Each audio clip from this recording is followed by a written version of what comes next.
Hello, class.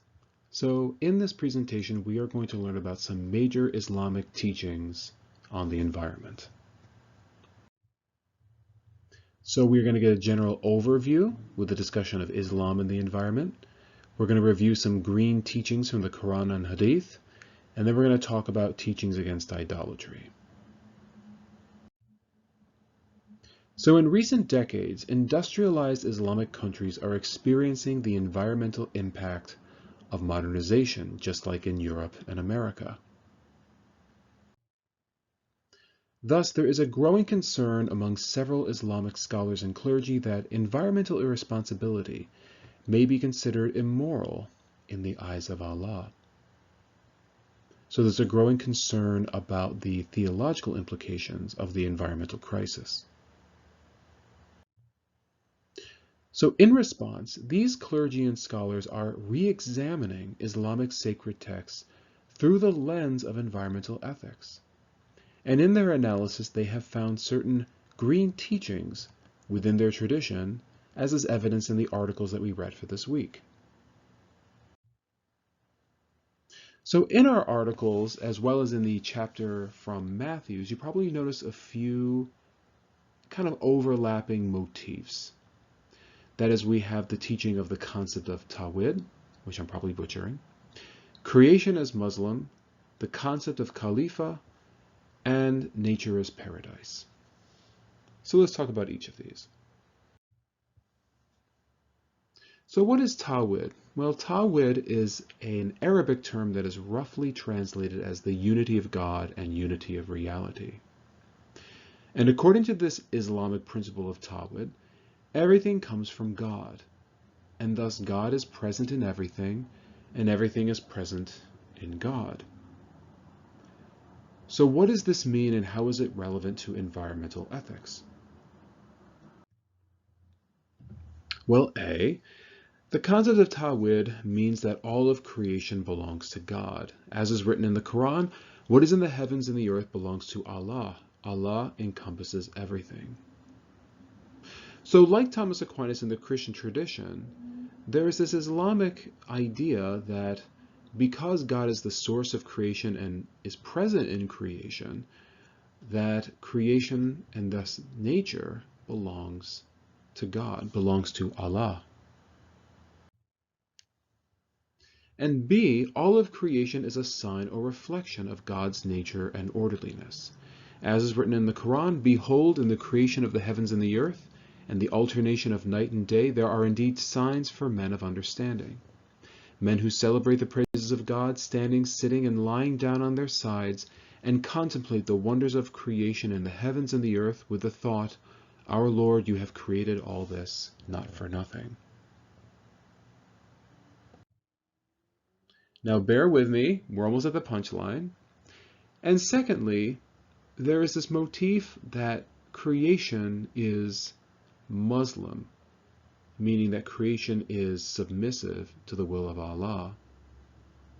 And here's another quote from the Quran. Don't you see that to God bow down and worship all things that are in the heavens and on earth, the sun, the moon, the stars, the hills, the trees, the animals, and a great number among mankind? But a great number are also such as are fit for punishment, and such as God shall disgrace. None can rise to honor, for God carries out all that he wills. So the moon, the stars, the hills, the trees, the animals, they all submit to the will of Allah. So creation is Muslim. So here's the punchline. Because of Tawhid and the concept of nature as Muslim, it can be argued that human beings do not have a right to tamper with the natural order of things because, one, nature belongs to Allah, and two, Allah has set up a harmonious natural law that is to be meditated upon and learned from, not to be exploited and destroyed. And our third teaching, the concept of Khalifa, which is an Arabic term translated as successor or vice-regent. And according to the Quran in the second surah, Allah appointed Adam, the father of humankind, as a vice-regent on earth. That is, he was appointed as a manager to watch over and care for Allah's creation. So just as we human beings are descendants of Adam, we too are vice regents, or kind of protectors or overseers of Allah's creation. And therefore we have a duty to care for it.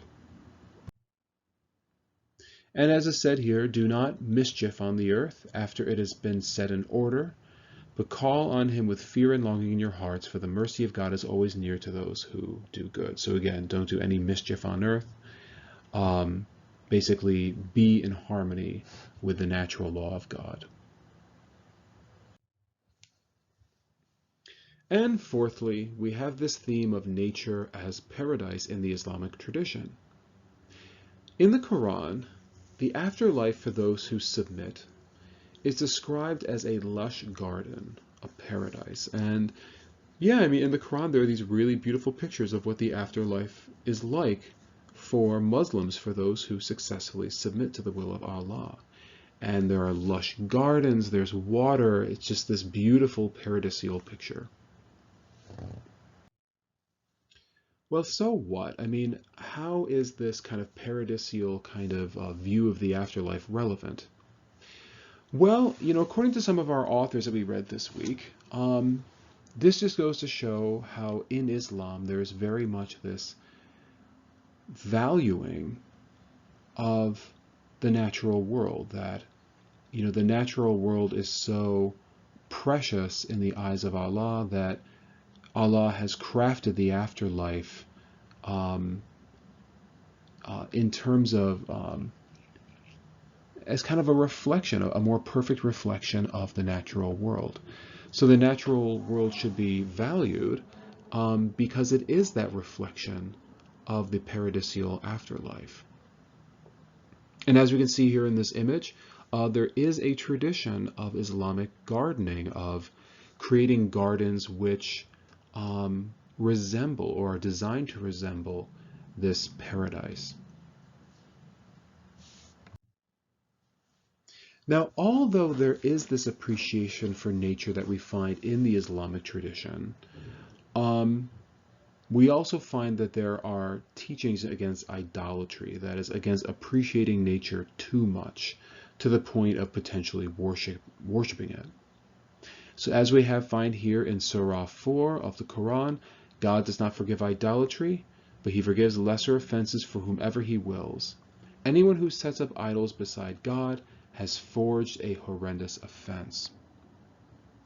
So just as Lynn White criticized the Jewish and Christian traditions for being anti-environmental because of idolatry, we find that Islam may very well fall under that same critique, that yes, there may be some green teachings in Islam, but altogether one could potentially argue that there are limits to how much one can really appreciate and love the natural world, that it is not kind of the central theme of Islam.